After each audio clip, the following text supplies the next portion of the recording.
When you were 5, a single summer stretched out forever. School felt like a lifetime. Now, an entire year slips by before you've even gotten used to writing the date.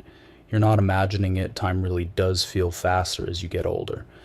And the reason isn't your busy schedule, it's something far stranger happening inside your own head. Everyone notices it eventually, usually somewhere in your late 20s.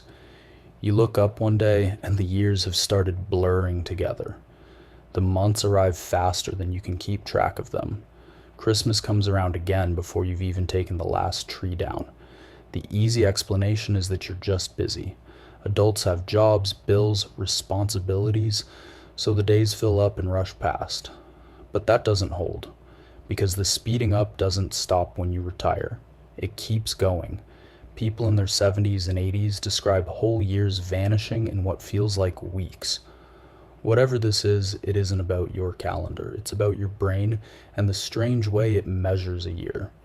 Let's start with the simplest version of the answer, and it's a little uncomfortable. In 1877, a French philosopher named Paul Janet noticed something almost mathematical about how we feel time. His idea was this: the length a year feels isn't fixed, it's measured against everything you've already lived. So think about what a year actually is to a 5-year-old. It's a fifth of their entire existence, 20% of everything they have ever known. Of course it feels enormous. It basically is. Now think about that same year for a 50-year-old. It's 1/50th of their life, 2%, the exact same 365 days, weighed against a life 10 times longer. And so it feels 10 times lighter. By this logic, the years don't slow down, you speed up. Every birthday the next year becomes a slightly smaller slice of the whole, so it passes a little faster than the one before it. To an 80-year-old, a year goes by something like 16 times faster than it did when they were 5. And if you follow that math all the way back, it lands somewhere strange. The truly endless stretch of your life, the part that felt like it would never end, was your childhood. You have already lived through the slowest years you will ever have. It's a clean theory. It even feels true. But it isn't the whole story, because it treats time like arithmetic, and your sense of time isn't built out of fractions. It's built out of something far more fragile: memory. In 1890, the psychologist William James wrote a single line that explains most of this. The same space of time, he said, seems shorter as we grow older. And he knew why. When you're young, almost everything is happening for the first time. Your first day of school, the first time you saw the ocean, your first friend, your first bike, your first heartbreak. Your brain treats every one of these as important, and it records them in dense, vivid detail. But here's the strange thing about your memory. It does not measure time with a clock. It measures time by how much it wrote down. A summer packed with brand new experiences leaves behind a thick stack of memories. And when you look back on it, your brain reads that thick stack and concludes, that must have taken a long time. And that's why childhood summers feel eternal in hindsight. Not because they were longer, but because they were recorded in higher resolution. Now think about an ordinary week as an adult. You wake up, take the same route, do the same work, eat, sleep, repeat. James called it the moment experience converts into automatic routine. Your brain has seen all of it before, so it stops bothering to write it down. A week of routine leaves behind almost nothing, a thin smear of memory. And when you look back, your brain reads that thin smear and concludes, that went by in no time at all. The years aren't getting shorter, you're just recording less and less of them. For a long time, that was only a theory. Then a neuroscientist named David Eagleman found a way to test it by terrifying people. Eagleman had volunteers dropped from 150 feet in free fall into a net below. As they fell, they wore a device on their wrist flashing numbers too fast to read under normal conditions. His logic was simple. People always say time slows down in a moment of terror, that they see everything in slow motion.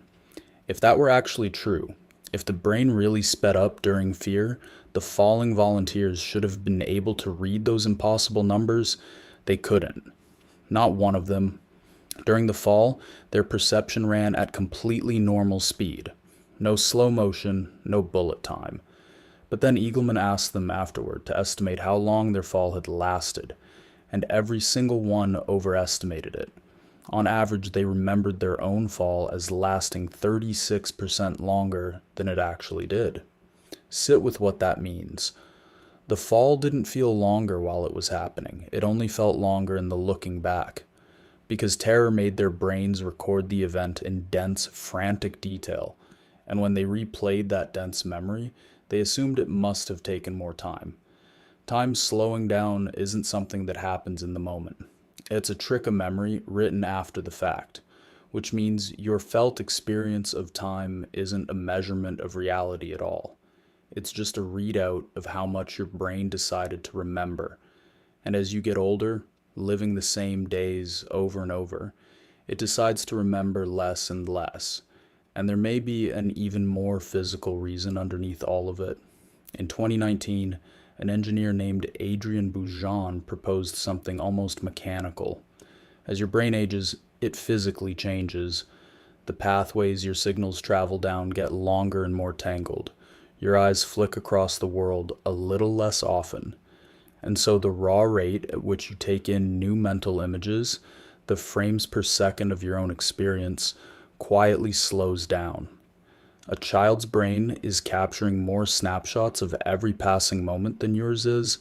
More frames per second means more seems to happen inside each hour, which makes time feel slow and full. Fewer frames, and that same hour blurs straight past. By that account, you aren't only remembering less as you age. You're literally perceiving fewer pieces of each moment to begin with. And this is where it gets genuinely unsettling. If your sense of a life lived is built out of memory, out of the events vivid enough to leave a mark, then a life of pure routine isn't just a life that feels fast. It's a life that, in some real sense, barely happened at all. You can pass through an entire decade. You can be alive every single day of it. And if those days were all the same, your brain will hand you back almost nothing. A blur, a smear, a handful of fragments standing in for 10 years. The time was yours. You just didn't keep any of it. That's the quiet horror underneath time flies. It was never really about speed. It's about how much of your own life you are actually managing to hold on to. Most people somewhere in their 30s quietly stop collecting firsts. They settle. The routine closes in. And from that point on, the years don't just go faster. They go emptier.